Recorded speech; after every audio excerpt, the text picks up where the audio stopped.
Sometimes the things we avoid are not always impossible. They are not always too big, and they are not always beyond us. Sometimes they are just uncomfortable, and the brain does not like uncomfortable things. It does not look at a hard task and immediately see growth. It sees effort, it sees uncertainty. It sees the chance of failing, feeling embarrassed, getting tired, or not knowing what to do next.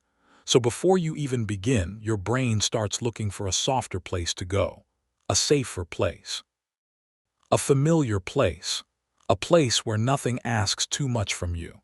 This is why hard things can feel heavy before you even touch them.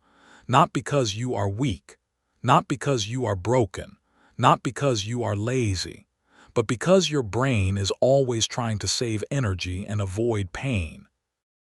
That is one of its oldest jobs. It looks for the easiest path, the smallest risk, the fastest relief. And comfort is very good at looking like the right choice. Comfort is warm, comfort is familiar, comfort does not judge you, comfort does not ask you to improve, it does not ask you to be brave, it simply says stay here a little longer, and for a moment that feels good. The phone is easier than the difficult conversation.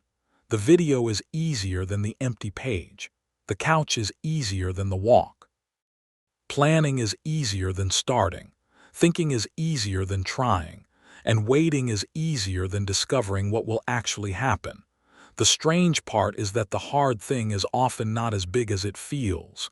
Maybe the real task is just one email, one page, 10 minutes, one call, one small beginning. But in your mind it becomes a mountain. A simple step becomes a staircase. A small problem becomes a monster. A task you could start today becomes something you think you need a perfect version of yourself to handle.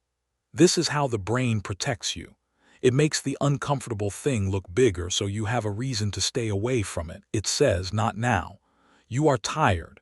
You are not ready. You need a better plan. You need more time. You need to feel motivated first. And sometimes that sounds reasonable.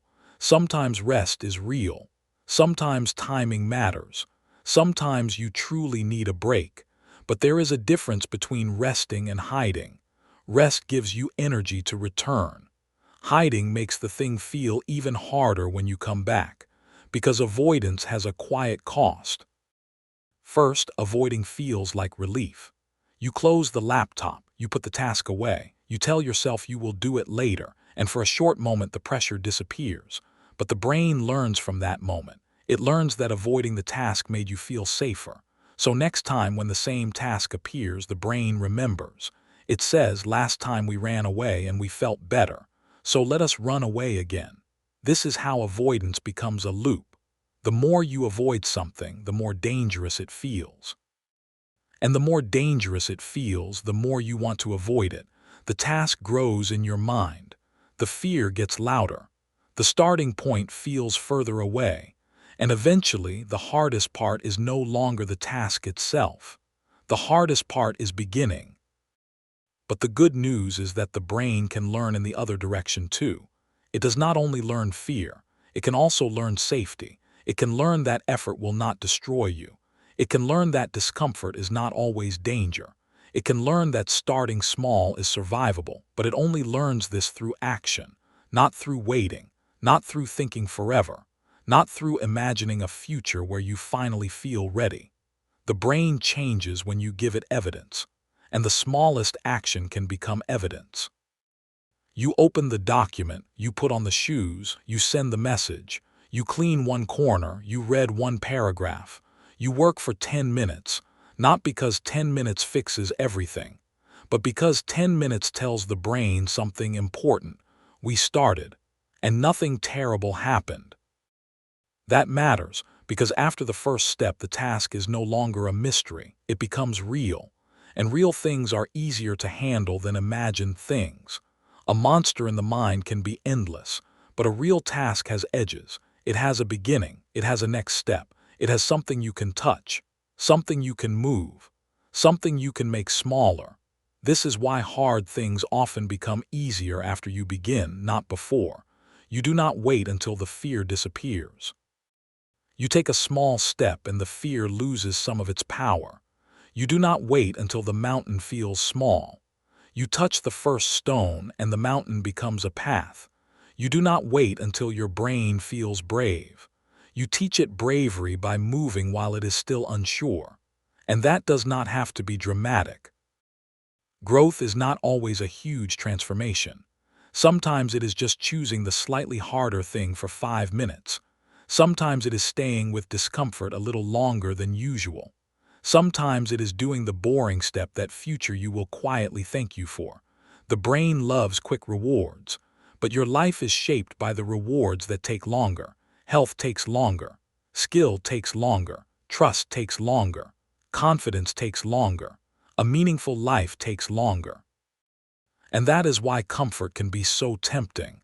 It pays you immediately. But hard things pay you later, quietly, slowly, deeply. The hard thing in front of you may not need your perfect mood. It may not need a perfect plan. It may not need a new personality. It may only need a smaller beginning. Make the task smaller than the fear. Make the first step so simple that your brain has less room to argue. Not the whole project, just the first file. Not the whole conversation, just the first honest sentence. Not the whole life change, just one choice today. Because the goal is not to become someone who never avoids hard things. Everyone avoids sometimes. Everyone gets tired. Everyone chooses comfort. The goal is to notice the moment when comfort becomes a cage. To notice when relief is quietly stealing your progress. To notice when your brain is trying to protect you from a life that actually matters to you. And then gently begin anyway. Not perfectly, not loudly, not all at once.